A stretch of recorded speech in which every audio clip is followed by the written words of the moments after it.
ABC Monday, when this billionaire bachelor needs her protection. I'm just doing my job. Right. It's Castle who has to be on guard. This is fake, meeting a woman like you. Or watch her slip away.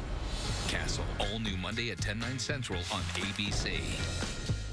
Please believe me, I'm not crazy. This little girl knows a secret that could expose a killer. Don't you dare move. Body of Proof, all new Tuesday on. Dedicated, determined, dependable. This is News Center at 11 on 10 ABC. Searching for answers. Federal authorities wait to question the 19-year-old man taken into custody last night about his role in the deadly Boston bombings. Good evening and thank you for joining us. I'm January Keaton. The city of Boston quiet tonight, a far cry from yesterday's intense manhunt, which ended in the arrest of marathon bombing suspect 19-year-old Jahar Tsarnaev. You're looking at the latest photos released today of the moment Tsarnaev climbed out of the boat he was hiding in following a shootout with police. Tsarnaev was taken to a Boston area hospital for treatment. He now remains there in serious but stable condition. Wow, look at those injuries right there, clearly bleeding. He is right now, as I mentioned, in stable condition, unable to speak. Authorities are waiting to question the 19-year-old, and they hope to find a motive behind Monday's bombings.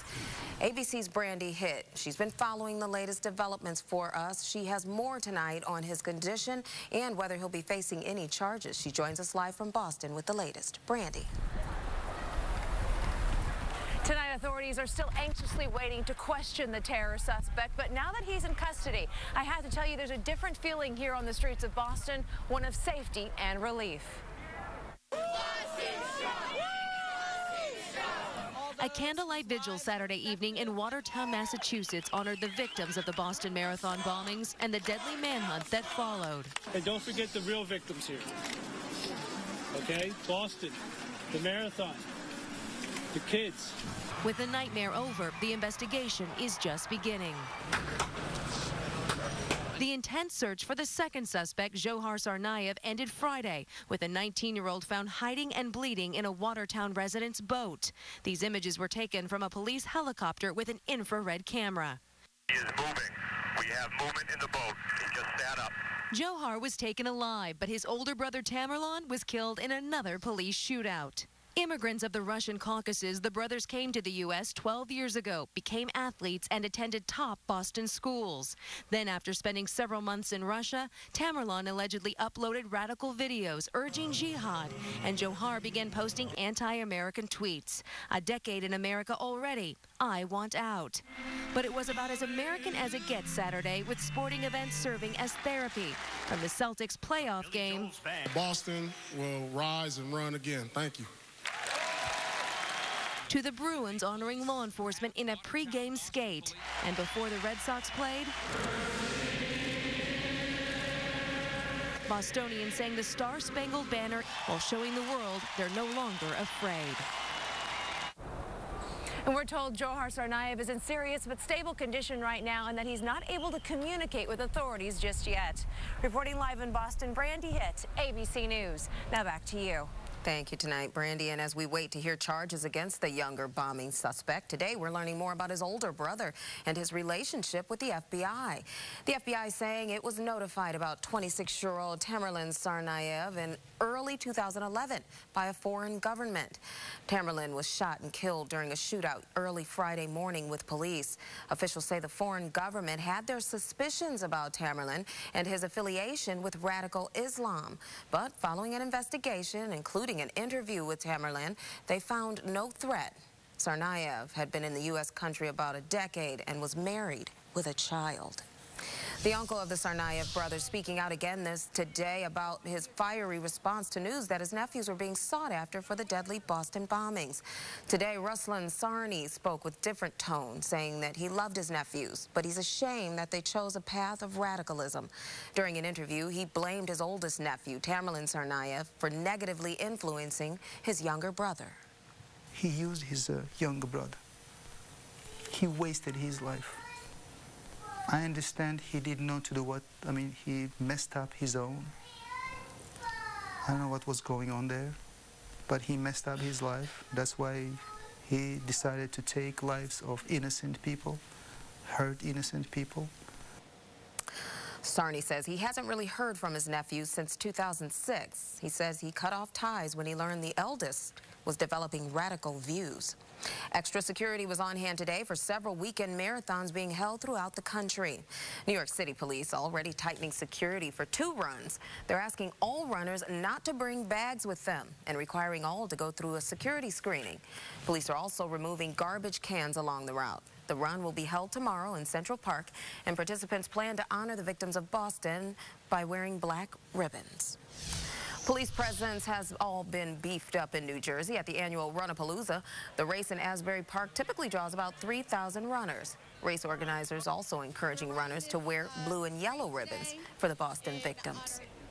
New details this hour on a story we first brought you at 6. Bennington, Vermont fire officials working to determine what caused a home to go up in flames, leaving one of its residents dead.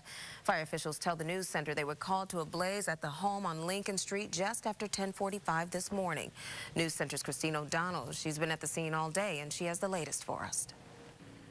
The fire chief tells me that this fire was fully involved when they arrived on scene, and that the father here, Larry, actually had to jump out of this second-story window. Now, they were able to rescue his wife, Patricia, but they tell me that their 33-year-old son did succumb to this fire. Fire Chief Steve Crawford says his men tried to get into the home to save 33-year-old Scotty Moffitt, who was trapped on the first floor. We made an initial attempt to put an attack team inside, or a search and rescue team inside. The heat was so overwhelming that my people had to back out, where we could put some more water on the fire to get it cooled down enough where we could make an entry. The chief tells us his department got the call around 10:47 in the morning. He says when they arrived on the scene, owner of the home, Larry Moffitt, had already escaped by jumping from the second story. His wife, Patricia, was found severely burned on the first floor. She later was flown to Boston to receive medical treatment. We spoke to her niece, Julie Ellis. I get a phone call, and it just totally changed my world in a matter of minutes. Julie tells us Scotty had special needs and was known by many in the community. Scotty was, he was just full of life and very fun to be around, and you know, he was devoted to Special Olympics. He sold bagels. He was just very friendly. Everybody loved him. And it's a tragedy all the way around for the community, because, like I said, everybody knew him. Fire investigators are still looking into what may have caused this fire. They tell me that they do not believe it is suspicious at this time. For now, I'm reporting from Lincoln Street in the village of Bennington, Vermont. I'm Christine O'Donnell for the News Center. Very sad. A teen facing charges after he drove drunk and hit an Albany police patrol car.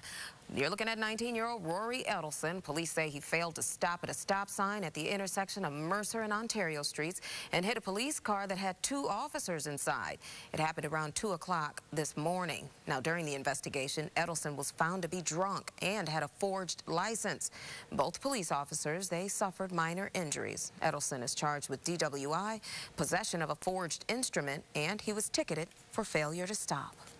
Turning to weather now, let's get a storm tracker update from meteorologist Andy Gregorio. Chilly out there, Andy. Yes, it is, and it's going to get even more chilly by the time we roll into tomorrow morning.